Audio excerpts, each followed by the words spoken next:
ይህ ሰው ማን ነበረ? ለምንድነው በሺዎች የሚቆጠሩ ሰዎች ቤቶቻቸውን ትተው ይህንን ሰው ለመስማት የሚሰበሰቡት? ነገስታት እንኳን ለምንድነው የሱን ድምፅ ሲሰሙ የሚንቀጠቀጡት? እስቲ ያስቡት። አንድ ነቢይ የተባለ ሰው ነገስታቶችን በድፍረት የሚናገር ነው። ከዚያም ባለፈ መኖሪያውን በከተማዎች ውስጥ ካለው ምቾት ይልቅ በምድረ በዳ ለማድረግ የወሰነው፣ ስለ እውነትም ሲባል ያለ ምንም ፍርሃት ሕይወቱን አሳልፎ እስከ መስጠት ድረስ የገፋ ሰው ነው። በዘመኑ ከሴቶች ከተወለዱ እንደሱ የሚያክል ሰው አልነበረው። ወታደሮች የሉትም፣ ቤተ መንግስትም የለውም፣ እንዲሁም ሀብት የሚባል ነገር የለውም። ነገር ግን ንግግሮቹና ቃላቶቹ እነዚህ ካላቸው ሰዎች የተሻለ ይከብዱ ነበር። ኢየሱስ መጥቶ አንድ ስብከት ከመጀመሩ በፊት የዚህ ሰው ስብከት በመላው ይሁዳ ተራሮች ላይ ያስተጋባ ነበር። ይህንን እረፍት አልባ የሆነ ሕዝብ እንዲህ ያለ ይሰብካቸው ነበር። የእግዚአብሔር መንግሥት ቀርባለችና ንስሐ ግቡ። ይሄ ንግግሩ ታዲያ ሃይማኖተኞችን ያንቀጠቀጠ፣ ተራው የተባሉ ሰዎችን ደግሞ ልባቸውን ቀና ያደረገ፣ ብዙዎችን ደግሞ ወደ ዮርዳኖስ ወንዝ ለመጠመቅ የሰበሰበ ነበር። ምንም አይነት ብሩቅ አልነበር፣ ወይም ደግሞ ተፋላሚ ጦረኛም አይደለም። የትኛውንም አይነት ሀገርም የሚያስተዳድር መሪ አልነበረም። ኢየሱስ ራሱ ግን ለሱ መስክሮለታል። ከሴቶች ከተወለዱ ሁሉ እርሱን የሚያክል የለም ብሎለታል። አዎ ስሙ ዮሐንስ ይባላል። ገና ከመወለዱ በፊት የተመረጠ ኃያል ሰው ነው።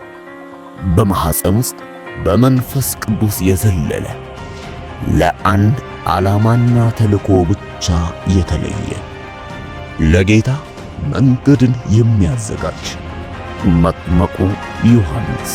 ቀጥታ ወደ ታሪኩ።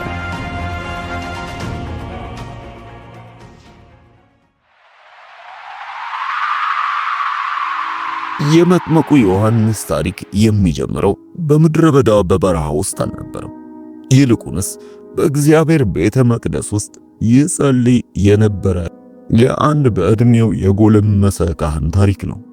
ስሙ ዘካርያስ ይባላል። ከአብያ ክፍል የመጣ የካህን ዘር ነው። በታማኝነቱና እግዚአብሔርን በመውደዱ ይታወቃል።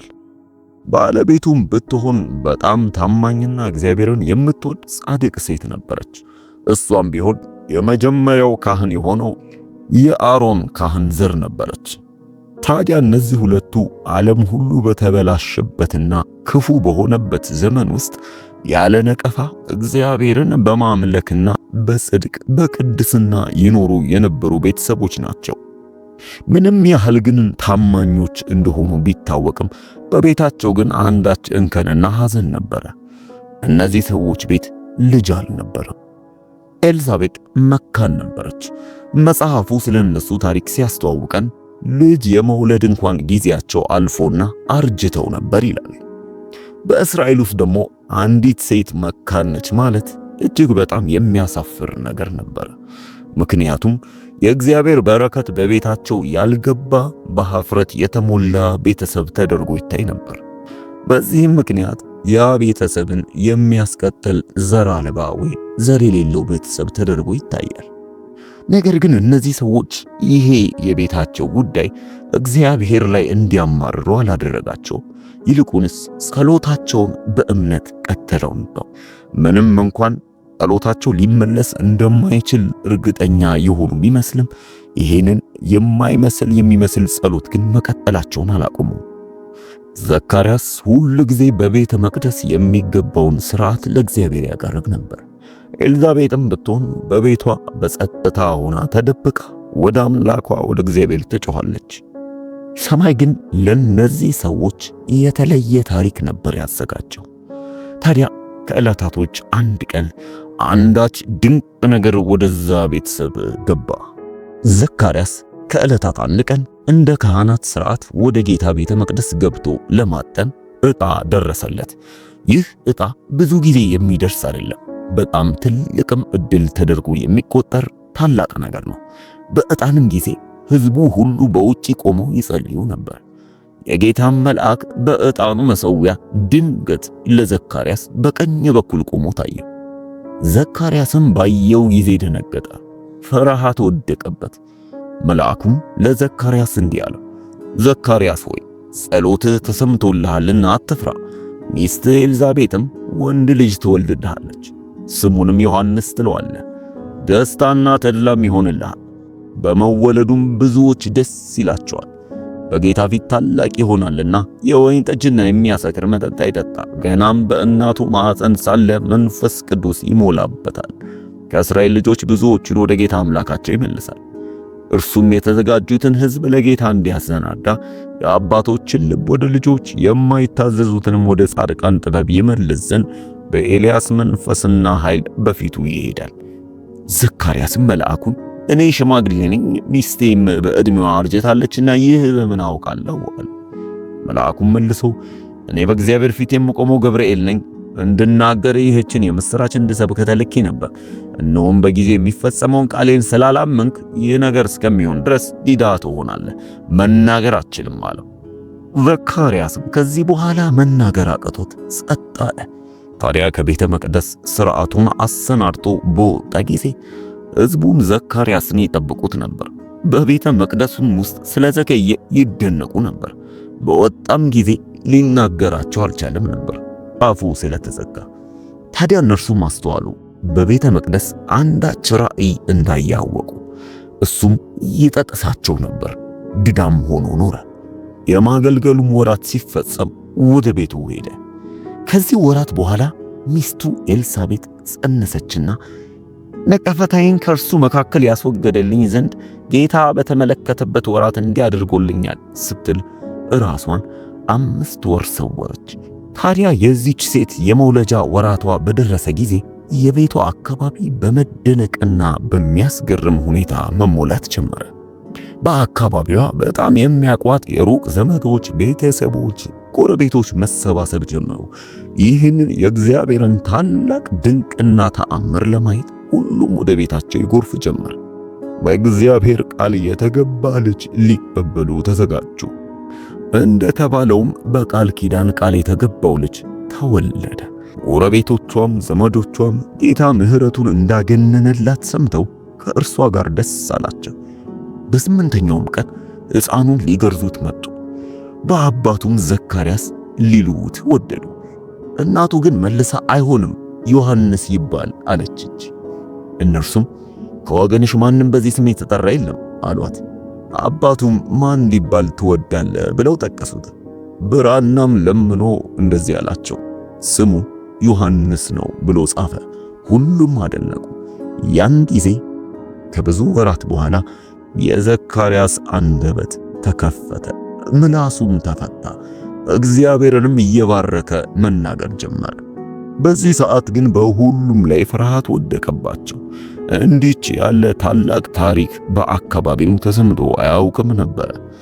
ወሬውም በመላው ተራራማዋ ከተማ ይሁዳ ተዳረሰ። ሰዎችም በቀስታ ይነጋገሩና ይደነቁ ጀመር። ታዲያ በዚህ ትንሽዬ ሕፃን ልጅ ላይ ምን አዲስ እንግዳ ነገር ሊኖር ይሆን? ይህ ሰው ሲያድግ ማን ሊሆን ይሆን? ነገሩ ግን ግልጽ ነበር። ታላቅ የእግዚአብሔር አጀንዳ በዚህ ብላቴና ላይ ነበረ። ዘካርያስም የእግዚአብሔር መንፈስ በሱ ላይ ሆነና በልጁ ላይ ትንቢትን ይናገርበት ጀመረ። ልክ እንደ አንድ ሊቀ ካህን እንዲህ አለበት፣ የእስራኤል ጌታ አምላክ ይባረክ፣ ጎብኝቶ ለሕዝቡ ቤዛ አድርጓልና ከጥንት ጀምሮ በነበሩት በቅዱሳን ነቢያት አፍ እንደተናገረ በብላቴናው በዳዊት ቤት የመዳን ቀንድን አስነስቶልናል። ማዳኑም ከወደረኞቻችን ከሚጠሉን ሁሉ እጅ ነው። እንደዚህ ለአባቶቻችን ምሕረትን አደረገ፣ ለአባታችን ለአብርሃም የማለውን መሐላና ቅዱሱን ኪዳን አሰበ። እርሱም ከጠላቶቻችን እጅ ድነን በዘመናችን ሁሉ ያለ ፍርሃት በቅድስናና በጽድቅ በፊቱ እንድናገለግለው ሰጠን። ደግሞም አንተ ሕፃን ሆይ የልዑል ነቢይ ትባላለህ፣ መንገዱን ልትጠርግ በጌታ ፊት ትሄዳለህና እንደዚህም የኃጢአታቸውን ስርየት የሆነውን የመዳንን ዕውቀት ለሕዝቡ ትሰጣለህ። ይህም ከላይ የመጣ ብርሃን በጎበኘበት በአምላካችን ምሕረትና ርኅራኄ ምክንያት ነው። ብርሃኑም በጨለማ በሞት ጥላ ተቀምጠውም ላሉት ያበራል፣ እግሮቻችንንም በሰላም መንገድ ያቀናል። ከዚህ በኋላ ሕፃኑም እያደገ መጣ፣ በመንፈስም ጠነከረ፣ በእግዚአብሔርም ዘንድ ሞገስን እና ጥበብን ማግኘት ጀመረ። በነገራችን ላይ እነዚህ የምንሰራቸው ነገሮች ይጠቅማሉ ብላችሁ ካሰባችሁ እነዚህን የመጽሐፍ ቅዱስ ታሪኮች ለብዙዎች የማድረስ ኃላፊነት አለብን። ማለትም በእነዚህ ታሪኮች ውስጥ ብዙዎች እንደሚጠቀሙና እንደሚማሩበት እናምናለን። ስለዚህ እናንተም እነዚህን ታሪኮች ለብዙዎች እንዲደርስና ደግሞ እኛም እነዚህን ታሪኮች በለቀቅን ጊዜ በፍጥነት ወደ እናንተ እንዲደርስ ይህንን ቻናል ሰብስክራይብ በማድረግ ቪዲዮዎቹን ለሌሎች ሰዎች ሼር አድርጓቸው። አሁን ወደ ታሪኩ እንመለስ። ዓመታቶች አለፉ። ያ ታላቅ ሰው ይጠበቅ እንደነበረው በኢየሩሳሌም ታዋቂ የቤተ መንግሥት ነዋሪዎች አካባቢ አልኖረ፣ ወይም ደግሞ ከታዋቂ መምህሮችና ረቢ እግር ስር ቁጭ ብሎ መንፈሳዊ ትምህርቱንም ቢሆን አላጠና። ይልቁንስ የተጓዘው ወደ ምድረ በዳ ነበረ። በጥንት ጊዜ እነዚህ ነቢያቶች ወደዛ ምድረ በዳ ሄደው እግዚአብሔርን የሚፈልጉበት ልማድ ነበራቸው። በዛ ስፍራ የዮሐንስ ሕይወት እንደ ሌሎቹ የተመቸ አልነበረም፣ ወይም ያሸበረቀ የተመቻቸ ሕይወት ውስጥ ራሱን አላገኘው። ይልቁንስ በጣም ቀለል ያለ ተራ የሚመስል አለባበስ፣ የግመል ጠፍር የታጠቀና ቀበቶን በወገቡ ላይ ያሰረ ነበር። አመጋገቡም ቢሆን በዛው በምድረ በዳ ሊገኝ የሚችለውን የምድረ በዳ አንበጣ ነበር የሚመገበው። ምንም እንኳን ያሸበረቀ ያማረ ነገር ያደረገ ባይመስልም ሕይወቱና አካሄዱ በሙሉ በመንፈስ ቅዱስ እሳት የተሞላ ነበር። ነገር ግን ጊዜው በደረሰ ጊዜ በእስራኤል ላይ ከባድ ጫናና ተጽዕኖ ነበር። የሮማውያን አገዛዝ በአይሁዶች ላይ ጠለቅ ያለ ከባድ ጫና አድርገውባቸዋል። በግብር አከፋፈላቸው በየቤቱ የሚከብድ ጫና ተደርጎባቸዋል። በካህናቶችም ዘንድ እንኳን ሙሰኝነት ይታይ ነበር። በጣም ብዙዎቹ ነፃ የመውጣት ፍላጎት ላይ ነበሩ። ቃል ኪዳን የተነገራቸው ከብዙ ዓመታት በፊት የተባለው መሲሁ መጥቶ እንዲታደጋቸው ይጠባበቁ ነበር። በዚህ ጭንቀት ውስጥ ባሉበት ነበር ታዲያ ከምድረ በዳ እያቃጨለ የዮሐንስ ድምፅ መጣው። ንስሐ ግቡ፣ የእግዚአብሔር መንግሥት ቀርባለችና ንስሐ ግቡ። የከተማ ነዋሪዎች፣ ወታደሮች፣ ግብር ሰብሳቢዎችና ማንኛውም ተራ የሚባል ሰው ከመላው ኢየሩሳሌም ይህንን ሰው ለመስማት በይሁዳ ዮርዳኖስ አካባቢ ይሰበሰብ ጀመር።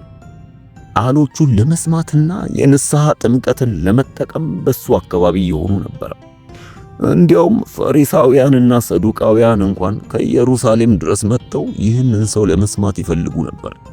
የዮርዳኖስም ወንዝ በብዙ አይሁዳውያኖችና ሌሎችም መጥምቁ ዮሐንስን ለመስማት በተሰበሰቡ እግሮች ተጨናነቀ። አዎ ከብዙ ሺህ ዓመታት በፊት ከግብፅ የወጡ ሕዝቦቻቸው በዚሁ ወንዝ ነበረ ደረቅ ሆኖ የተሻገሩት። ዮሐንስም በዮርዳኖስ ወንዝ ውስጥ ሕዝቡን ያጠምቅ ጀመረ። በጠንካራ ቃላቶቹ እንዲሁም ደግሞ ተስፋ በተሞሉ ቃላቶቹ ይናገራቸዋል።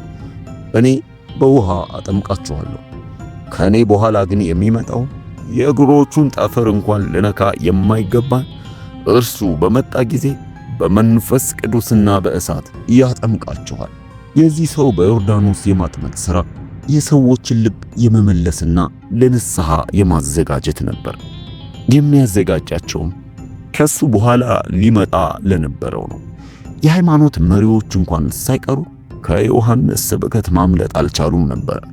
ታዲያ መጥምቁ ዮሐንስም ወደ እርሱ ሊጠመቁ ለመጡት ፈሪሳውያንና ሰዱቃውያን እንዲሁም የሃይማኖት መሪዎች በድፍረት እንዲህ ይላቸው ነበር። እናንተ የፉኝት ልጆች ከሚሞጣው ቁጣ እንድትሸሹ ማን አመለከታችሁ? እንግዲህ ለንስሐ የሚገባ ፍሬ አድርጉ። በልባችሁም አብርሃም አባት አለን ማለትን አትጀምሩ። ከእነዚህ ድንጋዮች ለአብርሃም ልጆች ሊያስነሳለት እግዚአብሔር እንዲችል እላችኋለሁና።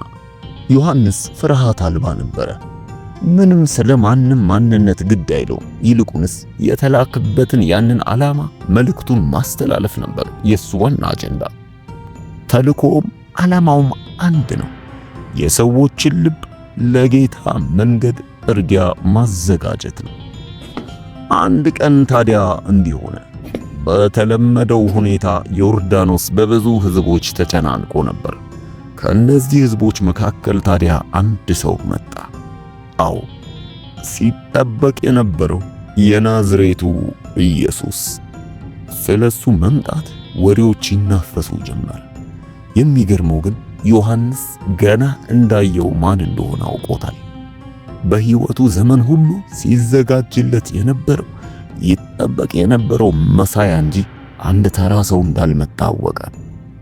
በጣም በአክብሮትና በትህትና ኢየሱስን እንዲህ ብሎ ዮሐንስ ጠየቀው፣ እኔ ባንተ ልጠመቅ ይገባኛል፣ እንዴት ነው እኔ አንተን ማጠምቅህ? ኢየሱስም ግን በተረጋጋ ማንነትና በታላቅ ሥልጣኑ እንዲህ ብሎ መለሰለት፣ ማድረግ ያለብንን ልናደርግ ይገባናል፣ ጽድቅን ሁሉ መፈጸም አለብንና አሁን አጥምቀኝ። ዮሐንስም በታማኝነት ኢየሱስን ታዘዘ። ወደ ዮርዳኖስም ወንዝ ወስዶ አጠመቀው። ኢየሱስም በዮርዳኖስ ወንዝ ውስጥ ተጠምቆ በወጣ ጊዜ አንድ እንግዳ ነገር ተፈጸመ። በላያቸው የነበረው ሰማይ ተከፈተ። የእግዚአብሔርም መንፈስ በእርግብ አምሳል በቀስታ በኢየሱስ ክርስቶስ ላይ ወረደ። ታላቅ ድምፅም ከሰማይ ከምድረ በዳው ተራራዎችና ከወንዙ ማዶ እያስተጋባ እንዲህ ይል ጀመረ፣ የምወደው ልጄ ይህ ነው፣ በእርሱ ደስ ይለኛል። ይህንንም ድምፅ ራሱ መጥምቁ ዮሐንስ እንደሰማ በኋላ ላይ መሰከረ።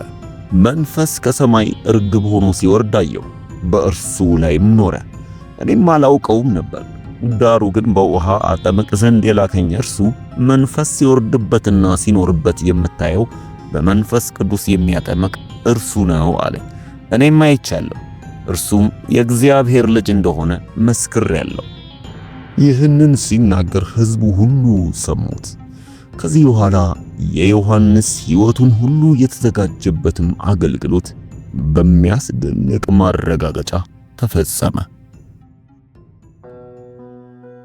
አንድ ቀን መጥምቁ ዮሐንስ ከሁለቱ ደቀ መዛሙርቶቹ ጋር በዮርዳኖስ ወንዝ አካባቢ ቆሞ በሚነጋገርበት ጊዜ ድንገት በታላቅ ክብሩና ግርማ ሞገሱ በስልጣኑ ኢየሱስ በዛ አካባቢ ሲያልፍ ይመለከታል። ወዲያውም ባየው ጊዜ ታዲያ ቀና ብሎ እንደዚህ አለ፣ ተመልከቱ፣ የዓለምን ኃጢአት የሚያስወግድ የእግዚአብሔር በግ ያውና አላቸው። ታዲያ በዚህ ሰዓት ሁለቱ ደቀ መዛሙርቶች በጣም በመደነቅና በመገረም ቆመው ቀሩ።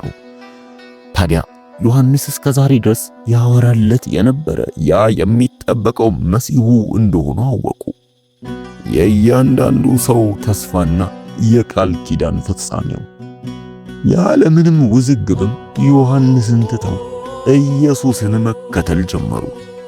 ይህንንም ያደረጉት ዮሐንስ ስላላቸው አይደለም፣ ይልቁንስ በዮሐንስ ይናገር የነበረው መንፈስ በውስጣቸው ስላረጋገጠላቸው ነው እንጂ። ይሄ ከሰማይ የተላከ የእስራኤል አዳኝ የሆነው የዓለምም አዳኝ የሆነው የእግዚአብሔር በግ እንደሆነ አወቁ። ዮሐንስም ደቀ መዛሙርቶቹ ጥለውት ኢየሱስን ተከትለው ሲሄዱ ባየ ጊዜ በታላቅ ትሕትናና ጸጥታ በደስታ አሰበ። ምክንያቱም የእርሱ መልእክት ፍጻሜ እያገኘ ስለነበር ነው። ሌሎቹንም ደቀ መዛሙርቶቹን ወደ ኢየሱስ ይጠቁማቸው ነበር። ምክንያቱም ትክክለኛው መሲህ ትክክለኛውን ትኩረት ሊቀበል ይገባውና ነው። ነገር ግን የኢየሱስ አገልግሎት በተጀመረም ጊዜ ዮሐንስ ሰዎችን የንስሐ ጥምቀት ማጥመቅ በዮርዳኖስ ወንዝ ውስጥ አልተውም ነበር። ታዲያ ይሄ ነገር ብዙም ደስታ ያልሰጣቸው የመጥምቁ ዮሐንስ ደቀ መዛሙርቶች ብዙዎች ከመጥምቁ ዮሐንስ ይልቅ ወደ ኢየሱስ ክርስቶስ እያዘነበሉ እንደሆነ ሲያውቁ ለዮሐንስ መጥተው ጉዳዩን እንዲህ ብለው ነገሩት። ሰዎቹ ሁሉ ጥለውህ ወደ ኢየሱስ እየሄዱ ነው፣ አሉት። በዚህ ሰዓት ግን በታላቅ ትህትናና አክብሮት መጥምቁ ዮሐንስ እንዲህ ብሎ መለሰላቸው። ከሰማይ ካልተሰጠው በቀር አንዳች ሰው ሊቀበል አይችልም። እናንተ እኔ ክርስቶስ አይደለሁም፣ ነገር ግን ከእርሱ በፊት ተልኬያለሁ እንዳልኩ ራሳችሁ ትመሰክሩልኛላችሁ። ሙሽራይቱ ያለችው እርሱ ሙሽራ ነው። ቆሞ የሚሰማው ሚዜው ግን በሙሽራው ድምፅ እጅግ ደስ ይለዋል። እንግዲህ ይህ ደስታ የተፈጸመ፣ እርሱ ሊልቅ እኔ ግን ላንስ ያስፈልጋል። ይህ የዮሐንስ ቃላት ታዲያ እንዲሁ ዝም ብሎ ማስተካከያ አልነበረም። ይልቁንስ ታላቅ ትምህርት፣ ለእግዚአብሔር ዓላማና ዕቅድ አንድ ሰው እስከምን ድረስ መገዛት እንዳለበት የምንማርበት ነው። የዮሐንስም ደስታ የራሱን ዝና ማሟላት ሳይሆን ሰዎችን ወደ ክርስቶስ መጠቆም ነበረ። የዮሐንስ ግን አደገኛና ጠንካራ የሆኑ ስብከቶች በጊዜው ያስተዳድሩና ይመሩ ከነበሩ ነገሥታትና አለቆች መሪዎች ጋር አጋጭቶት ነበር። ከነዚህ መካከል ታዲያ አንዱ ሄሮድስ ነው፣ በጋሊሌ ውስጥ ይገዛ የነበረው መሪ።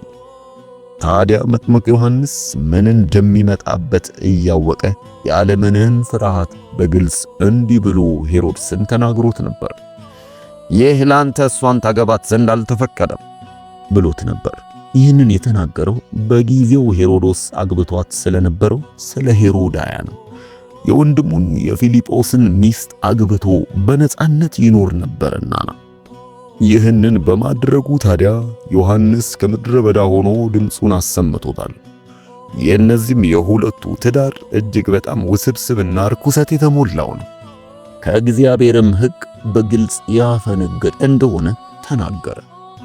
የሙሴም ሕግ እንደሚናገረው ወንድምየው በሕይወት እያለ አንድ ሰው የወንድሙን ሚስት ሊያገባት አይገባም ተብሎ ተጽፏል። ታዲያ የዮሐንስ መልእክቶች ሕዝቡ ፊት ሄሮድስን ያጋለጠና በሕዝብ ፊት ንስሐ እንዲገባ የተጣራ ነበር። ሄሮድያ ግን ይህ ነገር አላስደሰታትም። ይልቁንስ በአደባባይ በሕዝቡ ፊት መዋረዷ ያላትን ስልጣንና ስም ዝና እንደምታጣ ስለመሰላት እጅግ በጣም ተቆጥታ ነበር። በስውርም የዮሐንስን መሞት አጥብቃ ትፈልግና መንገድ ታይ ነበር። ታዲያ በዚህ ምክንያት ሄሮድስን አሲዛ በተለያየ ሰበብና መንገድ በወህኒ እንዲጣል አደረገችው። ምንም እንኳን በእስር ቤት ውስጥ በተጣለ ጊዜ የዮሐንስ ተጽዕኖ አልቀነሰም ነበር። ሰዎች አሁንም ድረስ ዮሐንስን እንደ ታላቅ ነቢይ ይቆጥሩታል። ራሱ ሄሮድስ እንኳን በዮሐንስ ግሰጻ ልቡ በጣም ይረበሽ ነበር። እሱንም ለመግደል የሚፈራው አንዱ በዚህ ምክንያት ነው። ዮሐንስን ቅዱስና ጻድቅ እንደሆነ ያውቅ። ሕዝቡንም ቢሆን ለዮሐንስ ያላቸውን አመለካከት ስለሚያውቅ ይፈራቸው ነበር። ራሱም በእስር ስፍራ እየሄደ እሱን ሊያደምጥና ሊሰማው የሚፈልግ ሰው ነው። ነገር ግን ዮሐንስ ለጥቂት ጊዜ በእስር ቤት ግድግዳዎች ውስጥ ተደብቆ በእስር አሳለፈ። ድምፁም ለተወሰኑ ጊዜ ጸጥ አለ። ታዲያ ከዕለታት አንድ ቀን የሄሮድስ ልደት ቀን ደረሰ። በዛ ስፍራም አካባቢው በታዋቂ ሰዎች፣ በታወቁ መኳንንትና አዛዦች፣ በተለያዩ ባለሀብቶች አካባቢው ተጨናነቀ። ታዲያ የሄሮድስን ልደት በማስመልከት ሙዚቃና በገና ይጫወቱ ነበር። በዚህም ሰዓት ታዲያ ነበር የሄሮድስ ሴት ልጅ ሄሮድስን ለማስደሰት ለአባቷ ልደት በመድረኩ በነዛ በታዳሚዎቹ ፊት ትንቀሳቀስና ትደንስ ነበር። በዛ የተገኙትን ሁሉ የሚያስደምም አስደናቂ እንቅስቃሴ ያደረገችላቸው። ሄሮድስንም ደስ አለው። ታዲያ በደስታው ብቻ ዝም አላለም። ይልቁንስ ምንም ብትጠይቅኝ አደርግልሻለሁ፣ የመንግስቴን እኩሌታ እንኳን ቢሆን ብሎ ለዛች ለትንሽዬ ልጅ ቃል ኪዳን ገባላት። በዚህ ሰዓት ታዲያ እናቷ ሄሮድያ ስትፈልገው የነበረውን ዕድል ያገኘች ይመስላል። ቀስ ብላ ልጇን ጠርታት ምን መጠየቅ እንዳለባት ሹክ ብላ ነገረቻት። ታዲያ ይህችን ብላቴና ሕፃን ልጅ በእናትየው ምክር ተነሳስታ ወደ አባቷ ወደ ሄሮድስ ሄዳ የምትፈልገውን ነገር በግልጽ ተናገረች። እኔ የምፈልገው የመጥምቁ ዮሐንስን አንገት በትሪ ላይ አርገህ እንድትሰጠኝ ነው። በዚህ ሰዓት ሄሮድስ በጣም ደነገጠ። ይህ ይጠየቃል ብሎ አልጠበቀም ነበር። ዮሐንስን ያከብረው ነበር። ሕዝቡንም ይፈራ ነበር። ምክንያቱም መጥምቁ ዮሐንስን እንደ ታላቅ ነቢይ ቆጥሮት ስለነበረ። ነገር ግን በዛ የተሰበሰቡ እንግዶች ሁሉ እየሰሙት ቃል ኪዳን ሲገባ አይተውታል። ስለዚህ ይህንን ልጁ የጠየቀችውን ነገር እምቢ ማለት አይችልም። ትእዛዝም ወጣና በእስር ቤት ውስጥ የዮሐንስ አንገት ተቆርጦ እንዲመጣ ታዘዘ። ደቀ መዛሙርቶቹም እጅግ በጣም እያዘኑ ከዛ ስፍራ የዮሐንስን ሥጋ ወስደው በአንድ የመቃብር ስፍራ ውስጥ አኖሩት። ሁሉም በአካባቢው ያሉ የጌታን መንገድ ሲያቀና የነበረውን የዛን ታላቅ ነቢይ ሞት ሐዘናቸውን በመሰብሰብ ገለጹ።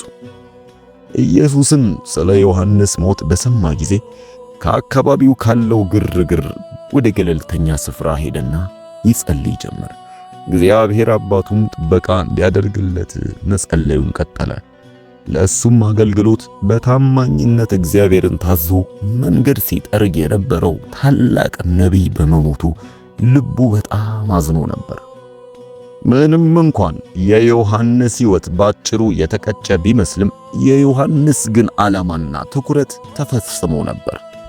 ገና ከተአምራዊው ጽንሰቱ ጀምሮ እስከ አደገኛና ፍርሃት አልባ ሆነው መልእክቱ ድረስ እግዚአብሔር በሱ ላይ አስቀምጦት የነበረውን ዓላማ በታማኝነት የተወጣ ሰው ነው። ስለ መሲሁ መምጣት በግልጽ ብዙዎችን ልባቸውን እንዲያዘጋጁ አድርጓል። መላው እስራኤላውያኖችን በድፍረት ወደ ንስሐ እንዲመጡ ተናግሯል። እያንዳንዱ ጥምቀቶችና መልእክቶቹ ወደ አንድ አካል ያመላክቱ ነበር፣ መሲሁ ስለነበረው ወደ ኢየሱስ። እስከ ሕይወቱ መጨረሻ ድረስ በሄሮድስ እስር ቤት ውስጥ እስካለበት ይህንን ሲናገር የኖረ ሰው ነው። እስካሁን ድረስ እንኳን ከብዙ ሺህ ዓመታት በኋላ የመጥምቁ ዮሐንስ ሕይወት ብዙዎቻችንን ውስጣችንን ያነቃቃል። አንድ ታማኝ የሆነ የእግዚአብሔር አገልጋይ የዓለምን ታሪክ ሁሉ እንኳን አካሄድ ሊቀይር እንደሚችል ምሳሌያችን ነው። ብዙዎችንም ወደ ድነት ማምጣት ይችላል። የዮሐንስ ሕይወት በዚህ በዘመናዊው ዓለም ላይ ትልቅ የሚያስተምረን ነገር አለ። በተለይ በዚህ ዘመን አንድን ነገር ማመቻመችና ፍርሃት ቀላል በሆነበት ጊዜ እውነትን በግልጽና በድፍረት ያለ ፍርሃት እንድንናገር የሚያደርገንን ታሪክ ከዮሐንስ እንማራለን። ከሁሉም ነገር በላይ እግዚአብሔርን መታዘዝ ታላቅ ነገር እንደሆነ እናስተውላለን። እንደ ዮሐንስ ሁላችንም በዚህ ምድር እንደዛ ልንኖር ይገባል። እውነትን በፍቅር ለሰዎች መናገር፣ ልባችንንም እንዲሁም የሌሎችን ሰዎች ልብ ለጌታ የሚመች አድርገው እንዲያዘጋጁ መርዳት። የዮሐንስ ታሪክ እግዚአብሔር በእኛ ውስጥ ያስቀመጠውን ዓላማ ያለ ፍርሃት እንድንፈጽም የሚገፋፋን ታሪክ ነው። ምንም እንኳን ይቺ ዓለም የማትመች ብትሆንም፣ ምንም እንኳን ዝነኛ የማያደርግ ደስታ የማይሰጥ ቢመስልም፣ በድፍረትና በእውቀት ይህንን መልእክት ልንናገር ግን ግድ ይለናል። በእግዚአብሔር ዘንድ አንድ ሰው ታላቅነትን የሚያተርፈው ወይም ደግሞ የሚታወቀው በማንነቱ ወይም ደግሞ ባለው ትልቅ የወንበር ስልጣንና ታዋቂነት አይደለም። ይልቁንስ በታማኝነት በትህትናና እግዚአብሔርን በመታዘዝ ነው። አሁንም ድረስ የዮሐንስ ድምፅ በተለያዩ ስፍራዎችና አካባቢዎች እየተጣራ ቀጥሏል። ብዙ ሕዝቦችን ለንስሐ የሚጣራ እንደገና ካሉበት የኃጢአት ሕይወት ዘወር እንዲሉ የሚጣራ ድምፅ ነው። የእሱ ሕይወት እኛን የሚያበረታታን ላመንበት ነገር ጸንተንና ቆመን እንድንቀጥል ነው። በእግዚአብሔርም ዕቅድ በድፍረት ልንተማመን ይገባል። ሌሎቹንም አዳኝ ወደ ሆነው ወደ ኢየሱስ እንድንጠቁም ከዮሐንስ እንማራለን። አዎ የሚያድነውን የእግዚአብሔርን በግ እንድናስተዋውቃቸው። ይህንን መልእክት ጠቃሚ ሆኖ ካገኛችሁት ስለ መጥምቁ ዮሐንስ የሕይወት ታሪክና ስለ እግዚአብሔር ላለው ታማኝነት ለሌሎች ያስተላልፉ። ሼር በማድረግ ይህንን ቪዲዮ ላይክ በማድረግና ሰብስክራይብ በማድረግ ቻናሉን አብራችሁን ቀጥሉ። መልካም ጊዜ